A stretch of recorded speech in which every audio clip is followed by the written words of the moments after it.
If you were in a mass spec lab just about anywhere in the world before 1985, you would have seen dozens of these Visicorder boxes, because before digital computers were involved in data acquisition, this is how mass spectra were recorded, and then a human being had to digitize it.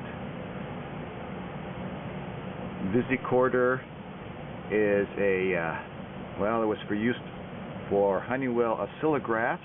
They were light beam recording devices. You essentially wrote with a beam of light onto photographically sensitive paper, and a typical roll was 6 inches by 100. So let me show you some mass spectra from 40 years ago. This is a mass spectrum recorded in 1977.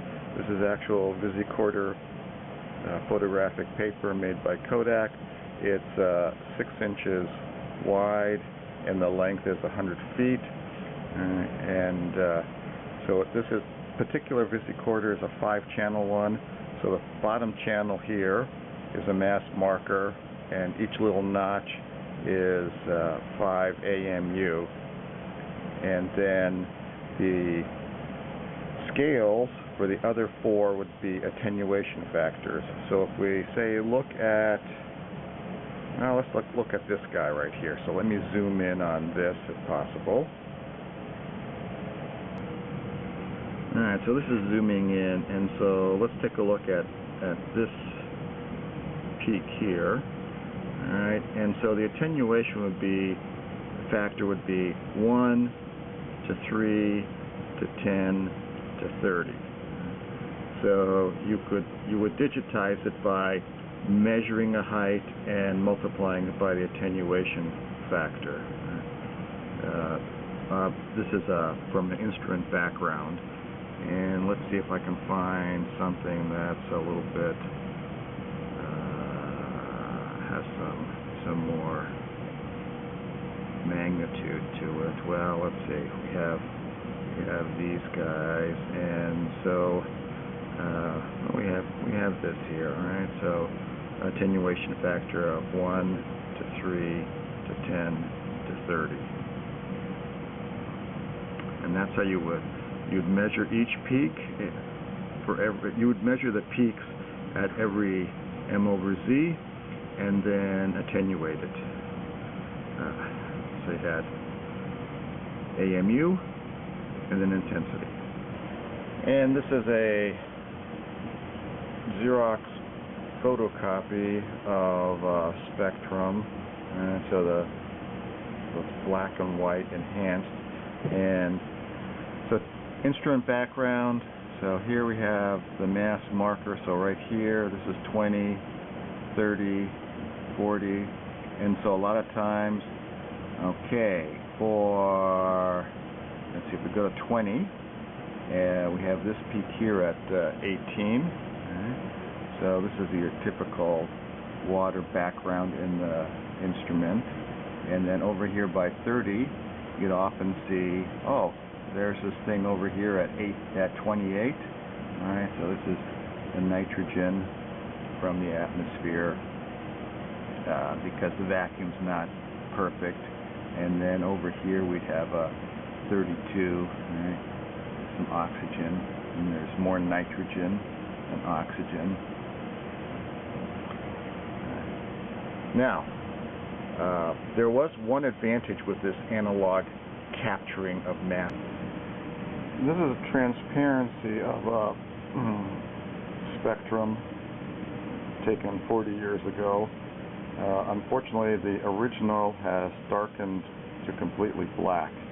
But if you look at the arrow over on the left, so this is a chloride compound, and you can tell that because the 229 or 219 and 217 are in a 1:3 intensity ratio. And then over here by what's labeled M2. Right? So that's 182. And that's because we look at the mass marker, 220, 210, 200, 190, 180. So that's 182. Alright. And now comes the tricky part, which, let's see, right here, that kind of broad peak, that's what it's called metastables, M star. See that? Anyway, the real help of the metastables was that it would confirm the transitions of one ion to another.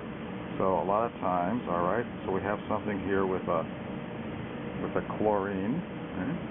And over here we have no chlorine, and it's the loss of either, well, what is it the loss of? Either the loss of 35 or 37, depending upon whether you're looking at 217 or 219 to 182. And what would for a magnetic sector instrument, right, so the metastable would be equal to the lower mass squared divided by the upper mass, right, or in this case M1, M2, M star, so, and this guy here was at about 152.6, and so that helps confirm the loss of chlorine in this compound while taking the mass spec. And this is another Visicorder original, another spectrum.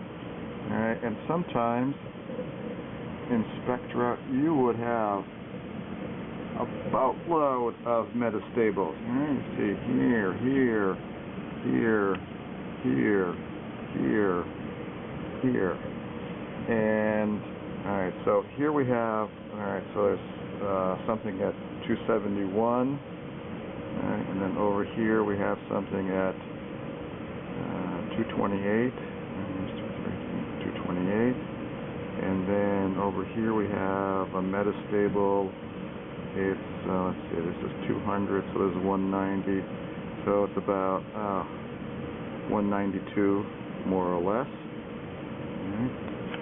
And so if we look in our little formula, okay, if M1 is 271 and M2 is 228, alright, we have our metastable at 191.8, alright, and so 271 to 228, loss of 43, that's pretty common, and I think this was an ester. Anyway, so metastables back in the old days, they helped confirm transitions.